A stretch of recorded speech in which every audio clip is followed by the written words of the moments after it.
Germano, já voltamos a falar até para dar conta das imagens que selecionaste para o programa especial de hoje do Guerra e Paz por ocasião dos 4 anos de guerra, mas para já vamos até à Ucrânia em direto. É lá que estão os enviados especiais do NOW, Alfredo Leite, que esteve pela primeira vez na Ucrânia em 2006.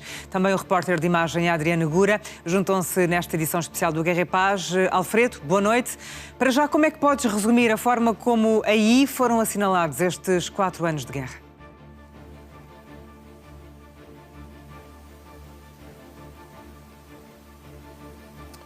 Boa noite, Marisa. Boa noite, Germano. Eu estou em crer que estas celebrações, ou este assinalar, melhor dizendo, dos 4 anos de guerra, se dividiram em 2 partes distintas. Uma parte institucional, a parte aqui na Praça Maidan, onde Volodymyr Zelensky, juntamente com António Costa e Ursula von der Leyen, foram recebidos por um conjunto de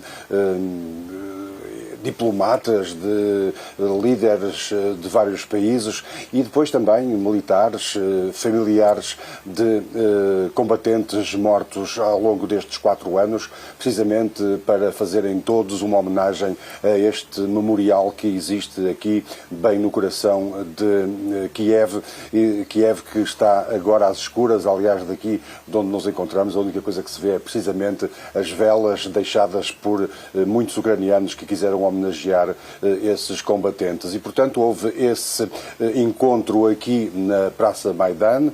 Houve também tempo e alguma oportunidade para alguns recados. Zelensky, com o comunicado que fez por vídeo, a comunicação que fez por vídeo aos parlamentares europeus, quis deixar claro que agradece muito o apoio europeu, mas é preciso passar aos atos em vários aspectos.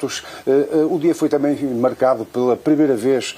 O líder ucraniano revelou também num vídeo o bunker aqui perto também, junto ao Palácio Presidencial, a partir de onde ele e a sua equipa comandaram, enfim, ou coordenaram as operações nas primeiras horas do ataque russo à Ucrânia em 2022. Não eram conhecidas imagens desse bunker, elas foram hoje reveladas e, portanto, foi um dia carregado de muito simbolismo, carregado de eventos institucionais. E depois houve o outro lado, o lado mais da população. Eu regressei hoje pela primeira vez após 4 anos a Bucha e para perceber de que forma é que nessa martirizada cidade foi assinalado este passar dos 4 anos de guerra.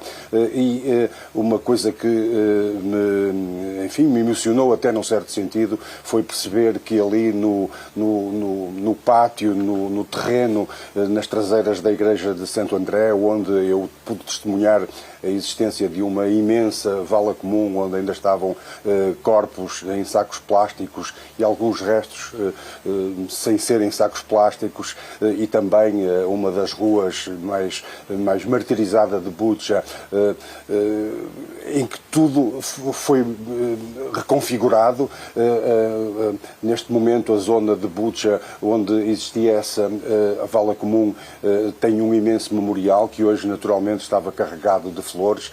Todos os habitantes de Bucha e todos os familiares das quase 500 pessoas massacradas pelo exército russo nessa localidade, Bucha, também Irpin, aqui dos arredores de Kiev, todas as pessoas que de alguma forma tinham ligações a essas 500, um pouco menos de 500 pessoas que foram massacradas em Bucha, muitos deles, convém recordar hoje, com ferimentos de bala, outros com sinais de tortura, isto antes de os russos abandonarem em fuga a zona de Kiev, aquela zona que eles pensavam conquistar em meia dúzia de dias. E, portanto, eu diria que analisaria em 2 vertentes distintas, a vertente institucional e esta vertente que eu pude testemunhar em Bucha, de uma localidade que eu vi totalmente destruída e que hoje está totalmente reconstruída e com aqueles espaços mais difíceis da vida daquela cidade transformados precisamente em monumentos à resiliência dos ucranianos. Alfredo Leite, aqui em direto, a dar conta de como a Ucrânia tem estado a assinalar este dia em que passam 4 anos do início da invasão russa. Antes de passar ao Germano, Alfredo, em pleno inverno, com temperaturas negativas, como é que os ucranianos têm reagido a tantos ataques russos a infraestruturas energéticas? A que estratégias é que estas pessoas que aí vivem se têm socorrido?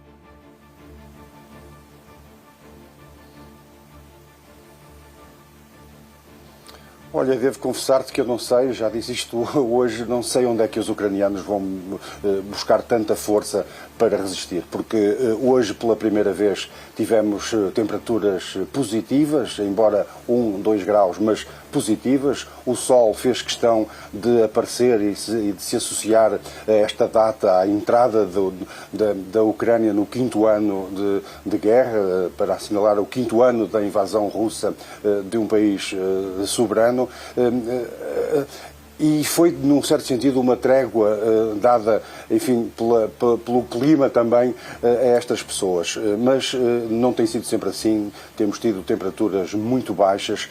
Como disseste, as infraestruturas energéticas estão completamente destruídas, ou pelo menos muito fragilizadas. Eu nunca vi, e tenho vindo imensas vezes a Kiev, nunca vi a cidade de Kiev vista daqui da Praça Maidan. É um imenso buraco negro, não se vê praticamente luz nenhuma, a cidade está efetivamente sem energia, as pessoas não têm corrente elétrica para cozinhar. Quando as infraestruturas energéticas são atacadas, não são só as infraestruturas de produção ou distribuição de eletricidade, mas também as centrais térmicas que distribuem água quente, que distribuem calor para as casas, também não estão a funcionar e, portanto, as pessoas, nomeadamente nos arredores, nos bairros mais residenciais, estão a ser muito martirizadas. Evidentemente que isto ataca, sobretudo, a população mais idosa, que também muitas vezes domina essas zonas, também as crianças, naturalmente, e o que se tem feito aqui é, precisamente, em pontos estratégicos, nomeadamente nas áreas residenciais, a colocação de tendas de campanha, que têm várias funções. Nós tivemos em reportagem ontem, num desses pontos, onde as pessoas podem receber uma refeição quente, podem tomar uma bebida quente, podem se aquecer simplesmente, e fazem isso, saem de casa para se aquecer, podem simplesmente conversar, porque também às vezes precisam disso, podem carregar o telemóvel, e as crianças têm também uma tenda, no caso, na zona onde estivemos, aqui na margem esquerda do rio de Dnipro, tem uma tenda que é, enfim, patrocinada pela Unicef, onde depois das aulas podem brincar, podem pintar, podem cantar, e é assim que elas passam estes dias, porque de facto é muito complicado viver com estas temperaturas extremas em casas que já tradicionalmente, sobretudo dos bairros mais antigos, alguns da era soviética, não são propriamente os mais confortáveis, nem dispõem de grandes sistemas de isolamento e, portanto, o que se tem feito é exatamente estes pontos e a mobilização da sociedade. A sociedade mobiliza-se para apoiar estas pessoas, sobretudo os mais frágeis, os idosos, que muitas vezes vivem em prédios com 10 andares e o elevador não funciona, eles não conseguem vir pelas escadas e, portanto, a sociedade tem-se organizado nesse sentido e isto também diz muito da forma como os ucranianos têm, enfim, resistido e dado resposta às vezes de formas até bastante imaginativas a esta situação atual que é muito complicada e que vai durar ainda durante este inverno.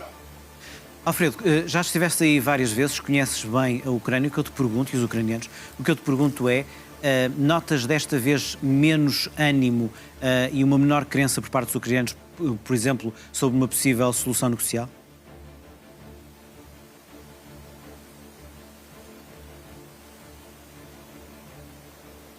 Olha, a questão da sucessão do Zelensky é uma questão, penso que foi essa a pergunta que me fizeste, tive alguma dificuldade em escutar, mas é uma questão que se coloca aqui no dia-a-dia da Ucrânia. É evidentemente que é uma questão que é mais premente nos meios políticos e nos meios académicos de Kiev, nomeadamente, mas também em Kharkiv. Sempre que troco impressões com pessoas em Kharkiv, essa questão coloca-se.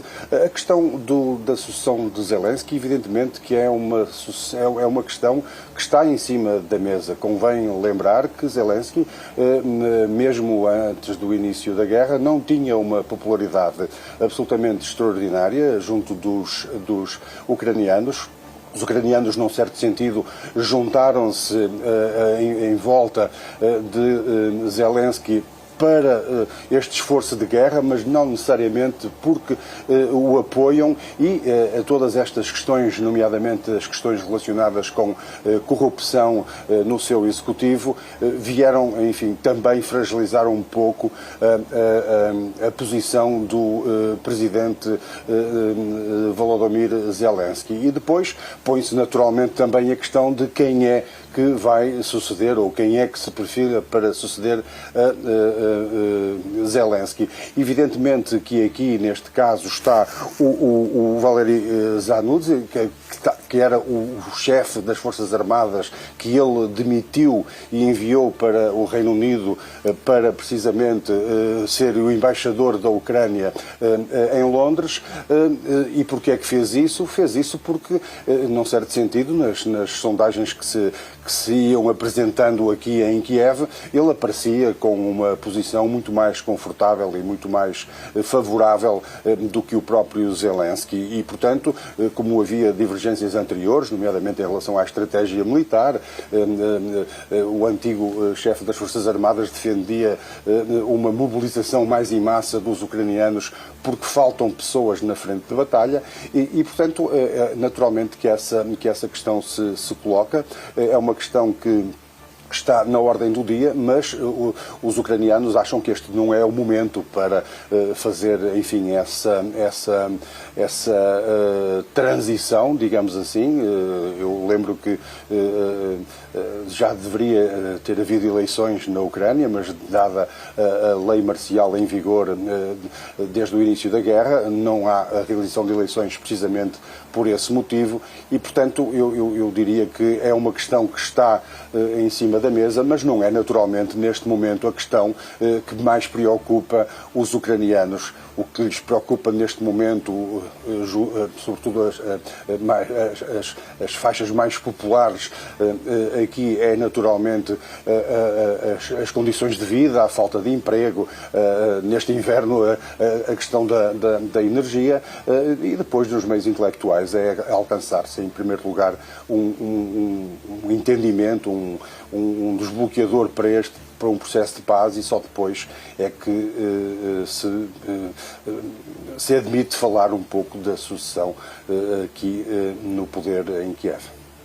Fica o relato em direto dos enviados especiais à Ucrânia, Alfredo Leite, e também o repórter de imagem Adriano Gura, neste dia em que se assinalam 4 anos do início da guerra.